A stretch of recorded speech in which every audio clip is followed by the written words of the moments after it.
हरे कृष्णा। आप सभी को अक्षय तृतीया की बहुत बहुत शुभकामनाएं। भगवान लक्ष्मी नारायण सभी के जीवन में सुख शांति रखे और सभी पर अपना आशीर्वाद बनाए रखे। आइए सुनते हैं अक्षय तृतीया की कहानी। बहुत समय पहले एक धर्मदास नाम का वैश्य था। धर्मदास अपने परिवार के साथ एक छोटे से गांव में रहता था। धर्मदास बहुत ही गरीब था, हमेशा ही अपने परिवार के भरण पोषण के लिए चिंतित रहता था। उसके परिवार में कई सदस्य थे। धर्मदास बहुत धार्मिक प्रवृत्ति का व्यक्ति था। उसका सदाचार और देव ब्राह्मणों के प्रति उसकी श्रद्धा बहुत प्रसिद्ध थी। एक समय धर्मदास ने अक्षय तृतीया व्रत के महत्व को सुना। उसे सुनने के बाद अक्षय तृतीया का पर्व आने पर सुबह जल्दी उठकर उसने स्नान नदी में स्नान किया और विधि पूर्वक देवी देवताओं की अक्षय तृतीया का व्रत किया और अपनी समर्थता के अनुसार जल से भरे घड़े का, पंखे का, सूत, चावल, नमक, गेहूं, गुड़, घी, दही, सोना और वस्त्र जो भी उससे बन पड़ा उसने भगवान के चरणों में रखकर ब्राह्मणों को अर्पित किया। उसका यह सब दान देखकर धर्मदास के परिवार वाले और उसकी पत्नी बहुत चिंतित हुए। उसकी पत्नी ने उसे रोकने की कोशिश की। उसने कहा कि अगर आप इतना सब कुछ दान दे देंगे तो परिवार का पालन पोषण कैसे होगा। लेकिन धर्मदास अपने दान और पुण्य से विचलित नहीं हुआ। उसने ब्राह्मणों को कई प्रकार का दान दिया। उसके जीवन में जब जब भी अक्षय तृतीया का पर्व आया, हर बार धर्मदास ने इसी विधि से पूजा और स्नान दान किया। अनेक रोगों से ग्रस्त और वृद्ध होने के बाद भी उसने उपवास करना और धर्म कर्म का दान पुण्य करना नहीं छोड़ा। यही धर्मदास वैश्य दूसरे जन्म में उषावती का राजा बना। मान्यता है कि यह अक्षय तृतीया के दिन किए गए दान और पुण्य का भी प्रभाव था कि वह अगले जन्म में इतना धनी और प्रतापी राजा बना। वह इतना धनी और प्रतापी था कि त्रिदेव तक उसके दरबार में अक्षय तृतीया के दिन ब्राह्मण का वेश धारण करके उसके महायज्ञ में सम्मिलित होते थे।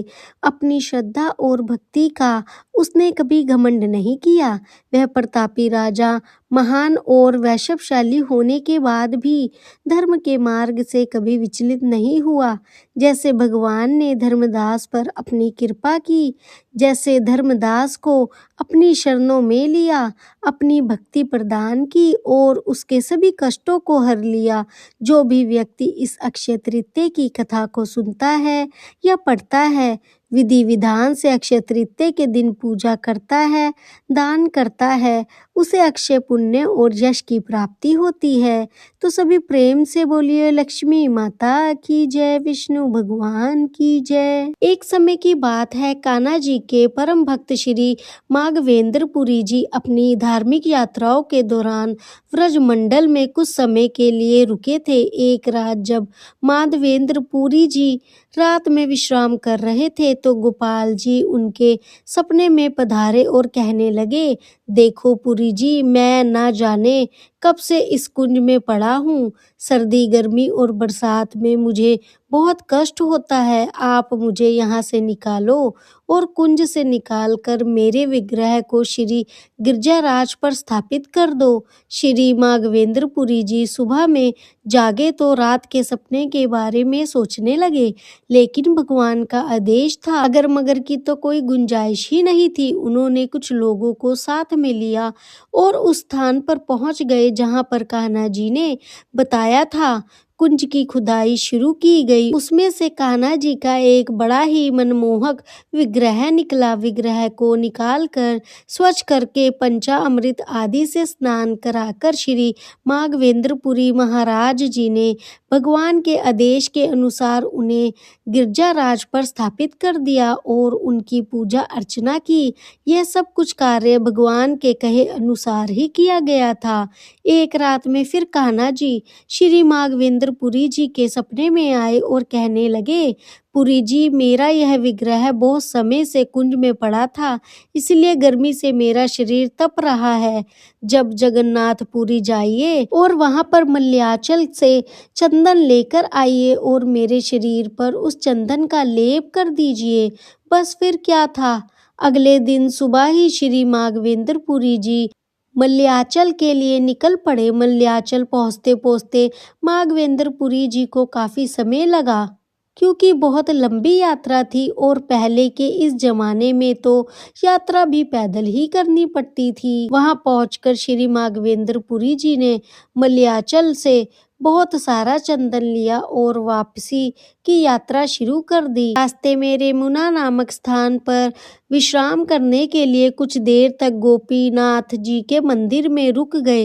रात हो गई। रात में जब सोए तो भगवान ने फिर से माघवेंद्र पुरी जी को सपने में दर्शन दिया और कहा, पुरी जी, आप तो चंदन लेकर आ रहे हैं, उसका लेप रेमुना के ही गोपीनाथ जी के शरीर पर कर दीजिए, क्योंकि मैं और ठाकुर गोपीनाथ जी एक ही हैं। गोपीनाथ जी के शरीर पर चंदन का लेप होगा तो मेरे शरीर का ताप भी कम हो जाएगा। अब भगवान के इस आदेश को मानते हुए श्री माघवेंद्र जी ने ऐसा ही किया। अब भगवान के इस आदेश को मानते हुए श्री माघवेंद्र पुरी जी ने ऐसा ही किया। यह घटना अक्षय तृतीया के दिन घटित हुई। तभी से अक्षय तृतीया के दिन ठाकुर जी को चंदन का लेप लगाया जाता है। अक्षय तृतीया के दिन चंदन में श्री यमुना जी का जल, गुलाब जल, सुगंधित इत्र और कपूर का पाउडर और केसर आदि मिलाकर एक लेप बनाते हैं और कान्हा जी के श्री विग्रह पर इसका लेप किया जाता है, इस विश्वास के साथ कि इस लेप से कान्हा जी को गर्मी से राहत मिलेगी और कान्हा जी हमारे जीवन के दुखों के ताप से हमारी रक्षा करेंगे। तो सभी प्रेम से बोलिए बाके बिहारी लाल की जय। एक नगर में एक ब्राह्मण परिवार रहता था जो बहुत ही निर्धन था। ब्राह्मण परिवार इतना निर्धन था कि उसके घर में खाने को भी कभी कभी कुछ नहीं होता था। बस उसके घर में ब्राह्मण और उसकी पत्नी थी। ब्राह्मण की पत्नी बहुत विनम्र, सुंदर और पवित्रता थी। ब्राह्मण भिक्षा मांगकर जो भी लाते वह इसी में संतुष्ट रहती और अपने पति की सेवा करती। अनेक प्रयासों के बाद भी ब्राह्मण अपने जीवन निर्वाह के लिए पर्याप्त धन एकत्रित नहीं कर पाते थे। इस अवस्था में भी दोनों परम भगवान के प्रति समर्पित थे। एक दिन की बात है, ब्राह्मण की पत्नी कहने लगी कि स्वामी, आप इतना प्रयास करते हैं लेकिन फिर भी हम अपने जीवन यापन हेतु पर्याप्त धन एकत्रित नहीं कर पा रहे हैं।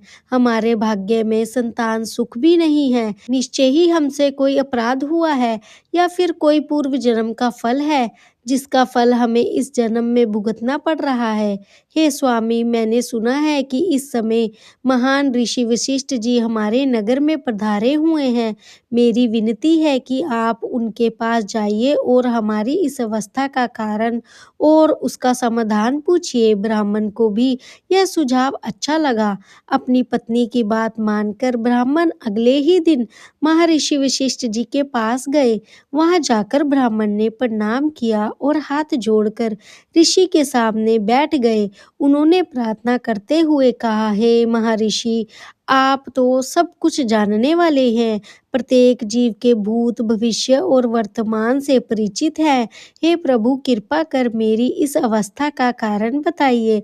किस वजह से मैंने इस जन्म में निर्धन और संतानहीन अवस्था को प्राप्त किया है और किस उपाय से मैं इससे मुक्त हो सकता हूँ। आप मेरा मार्गदर्शन करें। ऋषि ने ब्राह्मण की बातें सुनी और कहा, हे पुत्र, पिछले जन्म में तुम अत्यंत धनी थे। तुम्हारे अनेकों संतानें थी, इससे पुत्र और पुत्रियां थी, लेकिन उस समय तुम बहुत कंजूस थे, यहाँ तक कि अपनी संतानों के लिए भी धन खर्चा नहीं करते थे। तुम्हें अपने धन पर बहुत लगाव था। अपने धन और संपत्ति के प्रति तुम्हारी आसक्ति और संतान के प्रति लापरवाही के कारण ही तुम्हें इस जन्म में निर्धनता और संतानहीन होने का अभिशाप मिला है।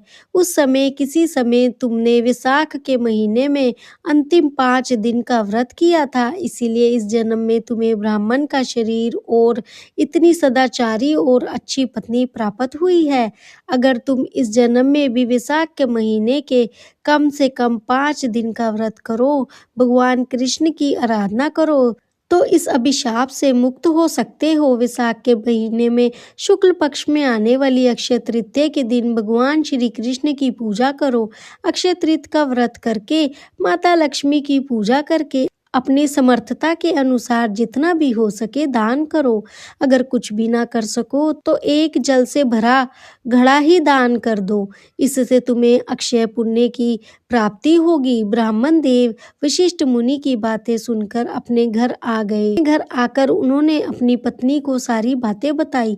विशाख का महीना आने पर, अक्षय तृतीया आने पर वशिष्ठ मुनि के कहे अनुसार ब्राह्मण देव ने अपनी पत्नी के साथ अक्षय तृतीया का व्रत किया, जल से भरे घड़े का दान किया, भगवान कृष्ण की पूजा की और माता लक्ष्मी की पूजा की। विशाख के महीने में विधि पूर्वक दोनों पति पत्नी ने 5 दिन तक स्नान किया।